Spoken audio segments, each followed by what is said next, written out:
Parcel కట్టావా? ఇందాక ready చేసి cover లో పెట్టుంచానండి. పెద్దవాళ్ళని గౌరవించటంలో మీ నాన్న తర్వాత నువ్వేరా. చిల్లర ఉందా? చిల్లరా ఇప్పుడే సరుకు పంపించానండి.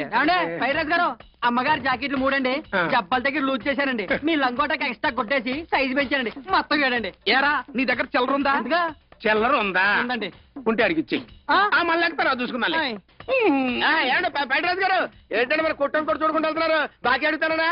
అడిగించుకోవడం మాకు అలవాట్లేదేవో. ఇచ్చే అలవాటు కూడా లేదండి. అయ్యారు ఏమండి ఇప్పటికే మీ బాకీ పెరిగి పేకల దాకా వచ్చిందండి. కొద్దిగా పిచ్చుకోండి బాబు. ఒత్తిగా పెద్ద శరం లేకుండా పోతుంది. నన్ను డబ్బులు అడుగుతా ఉంటా.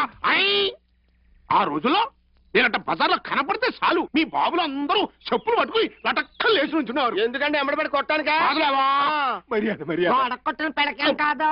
అసలు ఆ రోజులో నీకు మర్యాద ఇచ్చిన మోస కట్టేదేవాడు. ఈడొకడు సంకలో కురుపులాగా. రే గోవిందో, ఇప్పుడే నీ గురించి అనుకున్నాను. లటక్క నువ్వు కనపడ్డావు. సాయంకాలం ఒకసారి కనిపించు. నాన్న కనబడతాను. నాకెవరు కనబడరు. నీ వల్లే కదా గుడ్డోళ్ళని అయిపోయినాను. కనపడతా ఫ్లాష్ బ్యాక్ వెళ్ళబోక అన్నట్టు రే. ఈ 20 రూపాయలు ఉంచుకుని ఫుల్గా మీరిస్ చేసి చల్లటి పుల్ల ఐస్ క్రీమ్ చీకి గుడిగాడు కూకుని తత్వాలు పడుకో. వేణి పెడకలేక తాగలేట 2 రూపాయలు